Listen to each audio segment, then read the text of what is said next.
E já estamos de volta com o Temperando Papo agora, gente, para vocês que estão com saudade aqui do Dr. Anderson Lafusa com o seu quadro jurídico, né? Porque ele já participou do debate aqui do programa. Agora é a hora. Dr. Anderson Lafusa, mais uma vez, seja bem-vindo ao Temperando Papo, viu? É um prazer, Ari, a todos os telespectadores aqui da Rede NGT, mais especificamente ao programa Temperando Papo. Agora pode nos assistir ao canal 12, aqui em São Paulo, o HF ou digital. E também gostaria de agradecer a presença aqui dos meus engenheiros, aqui um dos maiores engenheiros de São Paulo, Henrique Cunha, Carlos Henrique Cunha e Ralph, que eu não sei falar o sobrenome dele, e eu dou um prêmio para quem adivinhar ou conseguir falar, a não ser ele mesmo. Sejam muito bem-vindos, viu, Ralph e Carlos? É um prazer recebê-los aqui no nosso estúdio. Bom, vamos falar, doutor Anderson. Antes, doutor Anderson, bonita camisa, viu? Tem bom gosto. Você que me deu, obrigado. Opa, por nada, por nada. Gente, olha só. Vamos continuar falando aqui sobre o caso sério que ocorreu na Indonésia, né?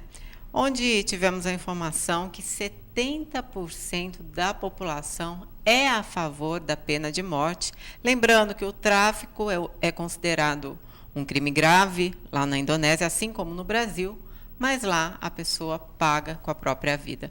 Doutor Anderson, fala para a gente entender. No Brasil não é aceito mais a pena de morte, em vários países da Europa também não. Por que ainda acontece na Indonésia a pena de morte? Poucas pessoas sabem, porém o telespectador do Temperando Papo, sempre um telespectador privilegiado, vai saber de uma coisa aqui. No Brasil existe a previsão de pena de morte, inclusive na Constituição Federal. Sim. A pena de morte no Brasil só será permitida se for em estado de guerra, se o país entrar em guerra, aí vai sim existir a pena de morte. E outros países também, né, doutor Anderson? Outros países, cada um tem a sua legislação, mas especificamente no Brasil, via de regra, não tem pena de morte, exceto em estado de guerra, o país vivendo uma guerra.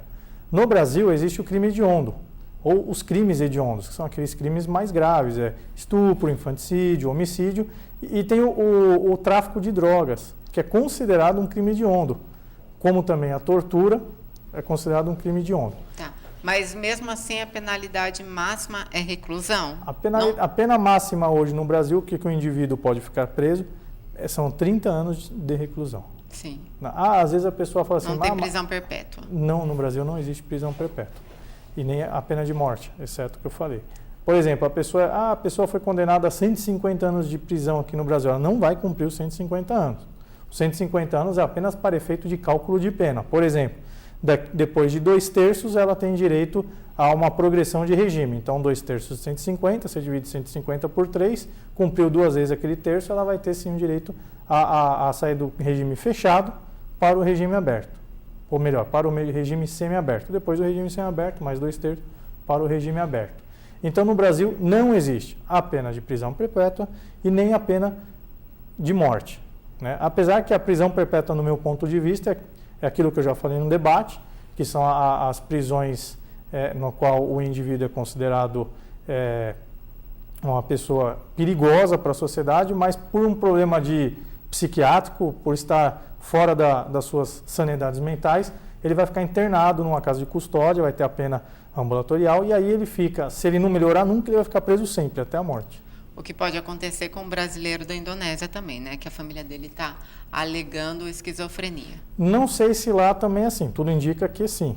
Mas também não vai colar. Tenho certeza que esse brasileiro também vai ser executado. Infelizmente. Para nós, brasileiros, né? Mas a gente tem que saber respeitar as leis dos outros países. Isso é sério, gente. Apesar de existir pactos entre os estados, os municípios, os países, existem convenções na ONU, todos têm aqueles pactos entre os países que é tudo bonito, vai num lugar bonito, cheio de bandeira de cada país, todos os presidentes vão aqui assinar um acordo. Esse acordo ele não é soberano, ele é um acordo de intenções, é para fazer isso, aquilo. No seu país não vai poder ter muita poluição, no seu país não vai poder ter pena de morte. Não que seja cumprida também, né? E também não é soberano, ou seja, Sim. O que é soberano é as próprias leis, as leis do país.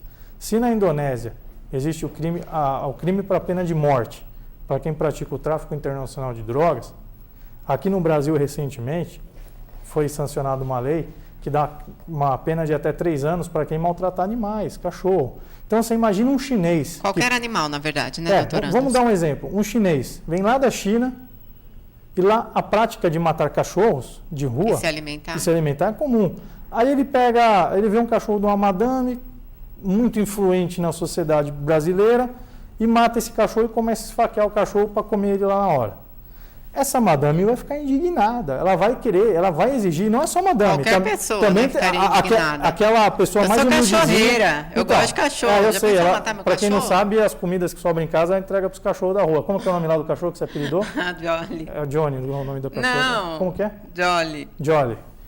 Aí então... E amigão. Voltando, os vira-lata lá da nossa rua. Voltando ao assunto, o que acontece? Essa pessoa vai ficar indignada, ela vai querer fazer o quê? Que seja cumprida a lei no Brasil de esse rapaz ser processado e ter uma pena de 3 anos de cadeia. Então, na Indonésia é a mesma coisa. Lá, o tráfico de drogas, ele é considerado crime passível de pena de morte. Então, as pessoas lá estão contentes com a pena de morte, não só do brasileiro, como todos os outros que praticam esse crime. Sim. Doutor, para a gente entender um pouco melhor, aqui a gente tem a nossa Constituição. De que maneira mudaria esta lei na Indonésia e teria alguma possibilidade deles não terem mais a pena de morte ou seria somente com a maioria absoluta? Bom, na Indonésia eu não sei como funciona a alteração das leis, né? Aqui no Brasil, por exemplo, a nossa Constituição ela é uma cláusula pétrea, você não pode alterá-la, principalmente no tangente à liberdade da vida. Então, aqui teria que ter uma votação no Congresso, no Senado, de maioria absoluta e depois uma outra votação para tentar ser feita a alteração. Lá na Indonésia eu não sei como funciona, mas pelo que eu ouvi e o que eu estou acompanhando, a população gosta dessa lei. Sim, 70% eles aprovam. Da população Isso, aprova. eles aprovam. Então, se a maioria aprova, eu acho que eles não mudarão. Se o Brasil quiser ter pena de morte, não é impossível. É só fazer alteração na Constituição. Sim. Doutor Anderson Lafusa, muitos brasileiros acreditam e falam mesmo que bandido bom é bandido morto. Fala pra gente por que, de repente, não seria interessante a pena de morte do Brasil com a excludente da Constituição, que a gente já sabe que, né, você nos explicou que aqui no Brasil só existe pena de morte no caso de guerra. Fala pra gente.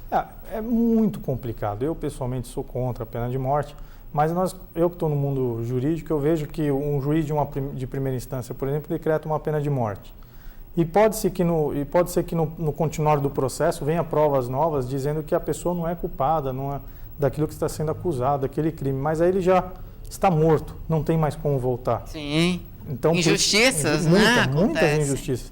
Então, eu sou contra a pena de morte por isso. Sou a favor da prisão perpétua. A pena de morte, não. Porque enquanto a vida, dá para você se provar, dá para provar de alguma maneira se você é culpado ou não. A sua defesa, né? Tá.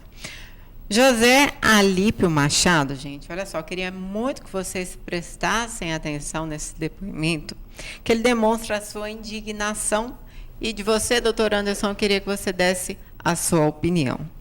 Usufruindo muitas vezes de regalias indevidas, nossos traficantes geram gastos mais hediondos de verbas do Estado que os crimes que cometeram e os mantém lá encarcerados. Mais vivinhos, atuantes e passeando de avião das Forças Armadas, dado a sua periculosidade. Concordo com ele, mas não justifica a pena de morte, no meu ponto de visão. Você sabe que eu tenho uma opinião muito particular, eu sei como acaba com o tráfico de drogas no Brasil, eu tenho a solução para isso, quem quiser me procurar, venha me procurar, mas não é com a pena de morte. Sim. É com um trabalho bem feito. Agora, doutor Anderson, fala pra gente, você, né, que está realmente, que vivencia esse cenário de prisões, defesas, até mesmo ir até uma prisão, até uma penitenciária. A realidade é muito distinta, né? Como essa realidade aqui, em que um traficante, Ele faz viagens de jatinhos da Força Armada, o custo para o governo é muito alto. Em contrapartida, tem muitos prisioneiros aí que dividem cela com mais de 30, 40 pessoas. Vamos deixar uma coisa bem clara. Essa viagem que ele quer dizer de jatinho deve ser as viagens com o jato da Polícia Federal se transferindo da onde ele está preso. Por exemplo, ele foi preso no Rio de Janeiro. Ou para dar depoimento, ele está numa prisão lá no Amazonas. Então, ele vai ser feita a transferência, viagem de jatinho. Sim. Isso não é nada de conforto. Não, a gente não está falando de conforto. A gente está falando dos custos para o governo. A realidade hoje, a população carcerária no Brasil é horrível. Eles sofrem muito. Uma cela que caberia 60 pessoas tem 380. Sim. Tem pessoas que dormem de pé. Alimentação, a família tem que dar alimentos. É muito complicado. O sistema brasileiro, o sistema de carceragem no Brasil, o sistema carcerário no Brasil é falido. Não tem... E aí não traz melhorias... Se você perguntar, doutor, uma coisa é o que eles fizeram e estão lá para ser feito. Sim. Eles estão lá porque fez. Outra coisa, eles merecem a prisão que eles têm? Não, não merecem. Claro. De 0 a 10, a nota da prisão hoje, pelo menos aqui em São Paulo, onde eu vivencio, é -1. Agora, doutor Anderson, bom, infelizmente acabou o programa. Esse é um assunto que realmente tem muito conteúdo, dá para a gente conversar bastante. Mas continuemos aqui com a programação do Temperando Papo. Agradeço, doutor Anderson, pela sua participação. Eu que agradeço, né? O primeiro programa inédito agora aqui do ano. Não poderia faltar os meus beijos, um beijo para minha mãe, um beijo para o seu Disney, que não está mais usando sapato, só chinelo. O pé inchou, não sei porquê. Não sei se é o calor, o que está acontecendo com ele. O calor. Quero mandar um beijo para a nossa vizinha Raquel, que nos assiste. Sempre. Sempre. A Valéria, as primas, todo mundo. Um beijo para todos que nos acompanham aí no Temperando o Papo. E agora sim a gente vai para um rápido intervalo, só que eu peço que vocês fiquem aí conosco, porque tem mais programa para vocês, viu? Eu vou para o intervalo rapidinho e te espero aí.